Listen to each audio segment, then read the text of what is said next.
un hombre de 73 años de edad que logró engañar a toda su comunidad haciéndoles creer que era una gran persona y que siempre ayudaba a todos los demás, pero en realidad escondía un oscuro secreto en su casa, que finalmente fue revelado gracias al esposo de quien sería su última víctima, dando a conocer así quién era realmente este monstruo, mejor conocido como el caníbal de Atizapán. Este es el caso de Andrés Mendoza.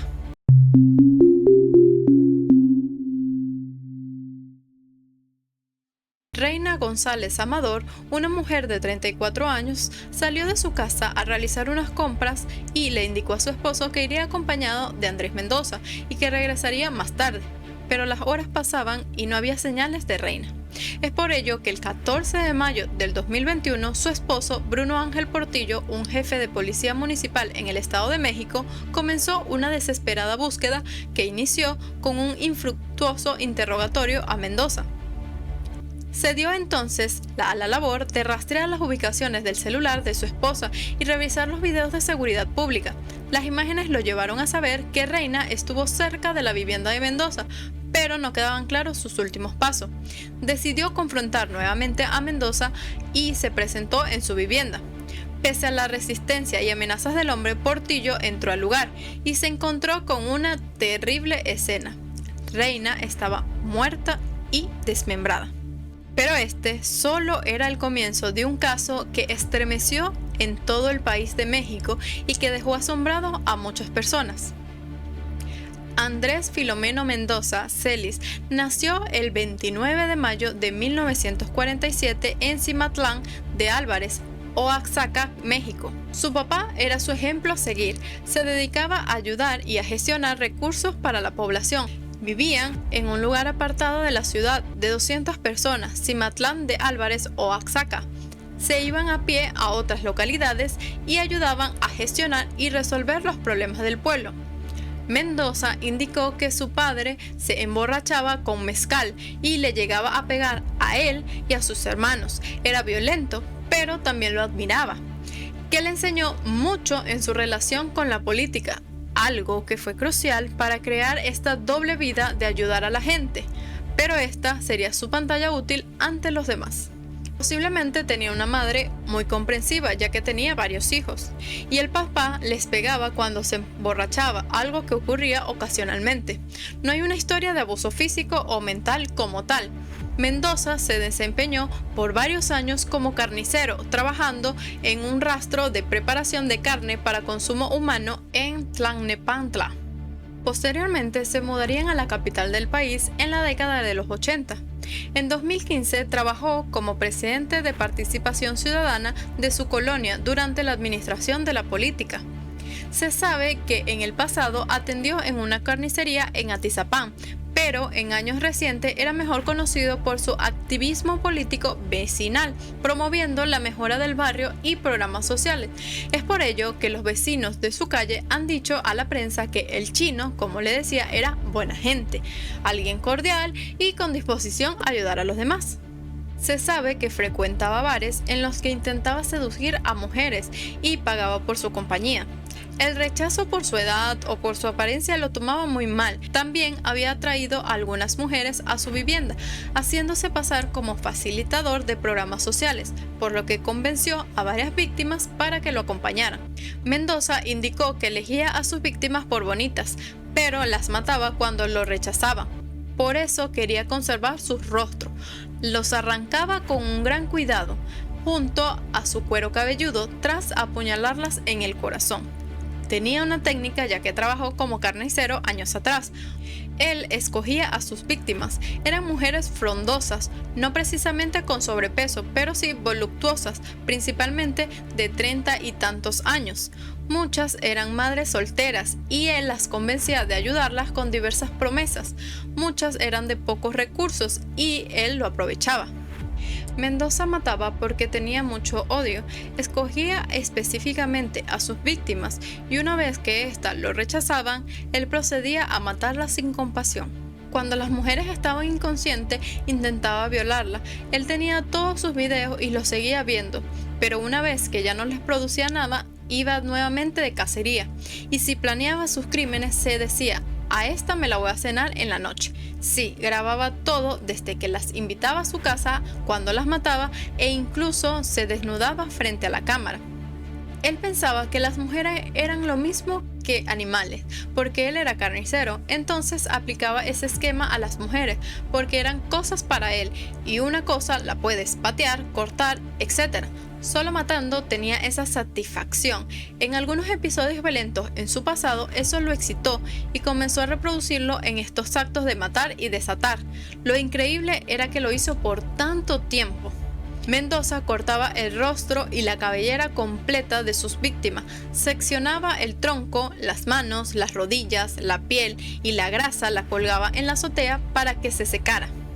Se sabe que encontraron fotos, videos y grabaciones de este criminal cometiendo sus fechorías, en las cuales se ve cómo este ser mataba, violaba y descuartizaba a todas sus víctimas, y muchas veces incluso se grababa a él mismo desnudo. En su casa se han descubierto en el sótano de los horrores más de 4.300 restos humanos, de los que hasta el momento se han podido identificar a solo 19 víctimas. Sin embargo, se sospecha que podían ser inclusive el doble. Mendoza tenía un cuarto subterráneo en el que había enterrado al menos 17 mujeres, un niño y un hombre. Según las investigaciones, es el mayor feminicida serial que se conoce hasta la fecha en México. Tras ser detenido, incluso confesó que había comido carne de sus víctimas, por lo cual fue bautizado como el caníbal de Atizapán. Mendoza detalló que su primera víctima fue Norma, desaparecida el 6 de agosto del 2011 en el municipio de Tlalnepantla, Estado de México.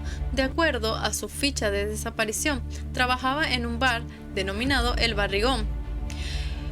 Aunque este hombre indicó que su primera víctima había sido en el 2011, muchas personas, incluido la policía, sospechan que este hombre habría cometido sus primeros actos en los años 90. Sus víctimas conocidas fueron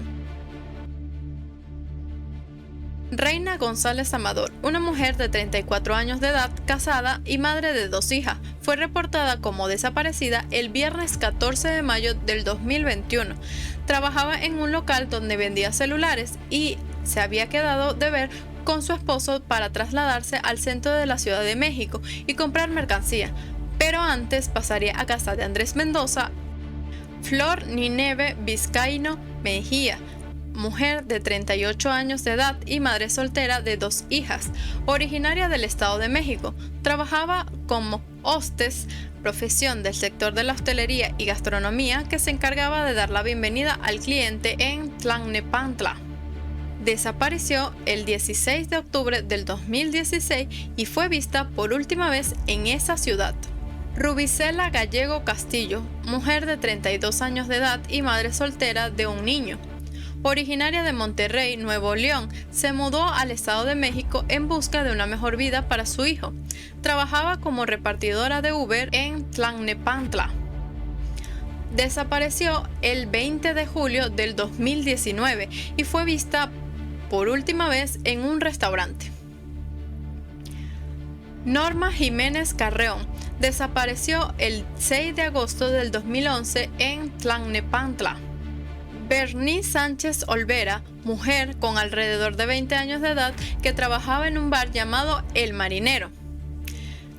Aline y Gardenia, 2 mujeres que conoció en un bar llamado El Barrigón, a quienes cortejó con el fin de tener una relación amorosa, pero ambas lo rechazaron.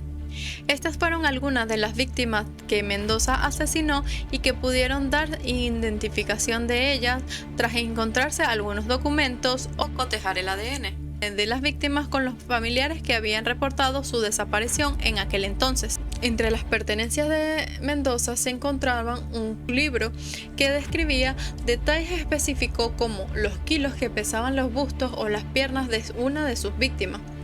Había en específico una hoja donde él ponía: los pechos pesaron 2 kilos, las piernas pesó 4 kilos. De acuerdo a la declaración ministerial, el hombre confesó que, a excepción de Reina, conoció a todas sus víctimas en bares ubicados en Tlalnepantla, donde trabajaban y que él frecuentaba. Allí convivía con ellas y después las invitaba a su casa con la intención de tener relaciones sexuales. Casi todos los casos consumían bebidas alcohólicas y luego las asesinaba apuñalándolas. En palabras de Mendoza, expresó lo siguiente durante su primera audiencia: "No niego, me culpo yo también. Yo lo único que quiero es decir la verdad. Lo hecho, pues ya está, ni modo. Ahí está el esposo, él vio, uno no sabe las consecuencias que pudo suceder". El hombre tenía una libreta en la que detallaba las características de las mujeres. Había varias identificaciones y pertenencias de ellas, así como decenas de fotografías instantáneas y videos de sus crímenes. Por el feminicidio de Reina, en marzo del 2022, fue formalmente vinculado a proceso y encarcelamiento a prisión vitalicia. El 17 de octubre del mismo año, la Fiscalía General de la Justicia del Estado de México consiguió otra sentencia de 55 años de prisión en su contra por el feminicidio de una víctima más. De acuerdo con declaraciones que realizó el caníbal del Tizapán ante el ministerio, dijo que su última víctima la asesinó porque lo iba a dejar. Tomé un filoso cuchillo y le asesté una puñalada en el cuello. Sí, maté a Reina y lo hice porque después de casi 3 años de mantener una relación sentimental, amenazó con dejarme para regresar y vivir bien con su esposo. Durante la audiencia inicial en la sala de 6 juicios orales del penal Barrientos, el MP leyó íntegra la declaración de Andrés, en la que agregó: "Reina me dijo que era la última vez que estaba conmigo y yo, por lo cegado que estaba por los celos y la rabia, tomé un filoso cuchillo y la asesté profunda puñalada en el cuello, que casi la degolló". Luego señaló en su misma declaración: "La subí a la mesa y aun cuando estaba con vida, le corté una de sus piernas y comencé a descuartizarla. La bajé al sótano y ahí terminé de destrozarla. Le corté la cabeza, el cuero cabelludo y la piel como si fueran bistecs. Pues sabía de esto, ya que en algún tiempo fui carnicero. Las tripas y sus órganos los metí en 2 cubetas. Luego de ello, el presunto feminicida explicó que cerró perfectamente la puerta del sótano de su casa como si nada hubiese pasado. Explicó que conoció a Reina 3 años atrás y que acudía a su negocio para reparar sus celulares. Luego, con el paso del tiempo, trabaron una amistad. Un tanto molesto por todo lo que se decía sobre la supuesta relación sentimental de su esposa y el caníbal, enfatizó que ella no era amante del señor y que simplemente eran amigos. Dijo: "Yo siempre supe que lo visitaba continuamente en su domicilio porque ella misma me lo hacía saber y me comentaba que lo visitaba para ayudarlo en algunos de los quehaceres de la casa, pues por su edad muchas cosas ya no lo podía hacer". El 18 de enero del 2023, otra condena por 92 años fue dictada en su contra, también por feminicidio, en adición a homicidios y delitos vinculados a la desaparición de una mujer y un niño. Entre el 29 de marzo, 10 de julio, 23 de agosto y 6 de diciembre del 2023, la Fiscalía Estatal lo condenó a otros 55 años por el feminicidio y desaparición de 4 mujeres más.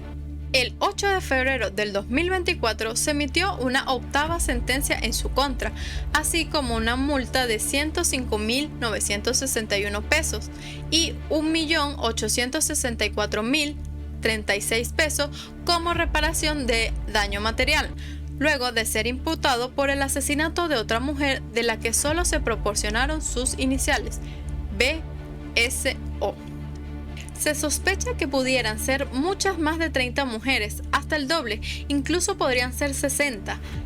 La cantidad de huesos es determinante, porque no solo eran pequeños fragmentos, sino partes muy identificables de cada persona, reveló a Infobae México Ixel Cruz Alanis, reportera y activista de feminicidios.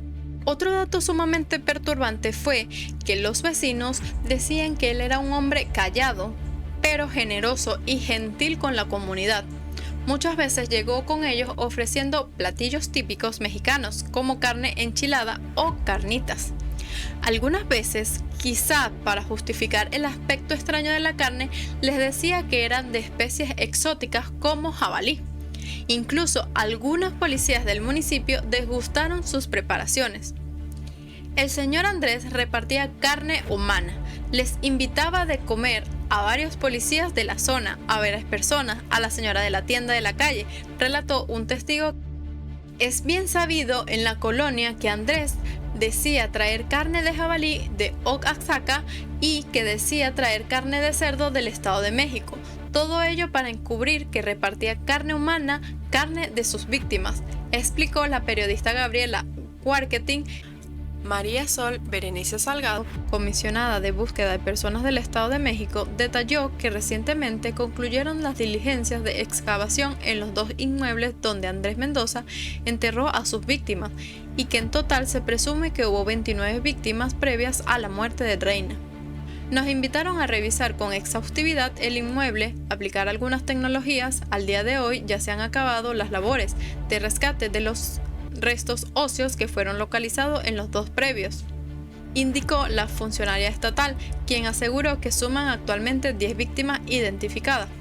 En este momento todavía está abierta la cifra. Hasta este instante, como sabemos, la lista que tenía esta persona son 29 nombres anotados.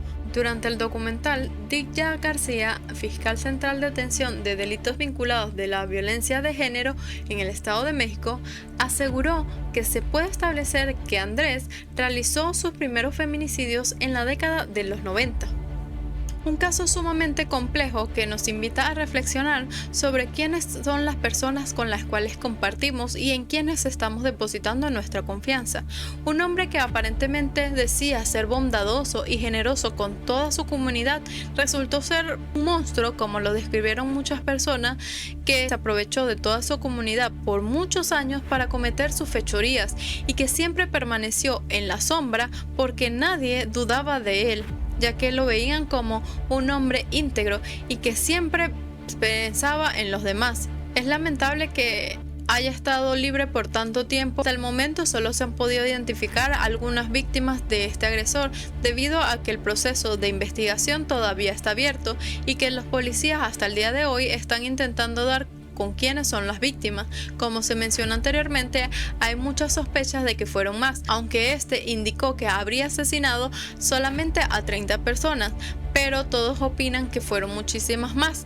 Si te gustó este video, no olvides compartir, darle like y suscribirte a mi canal, que me apoyaría bastante. Hasta la próxima.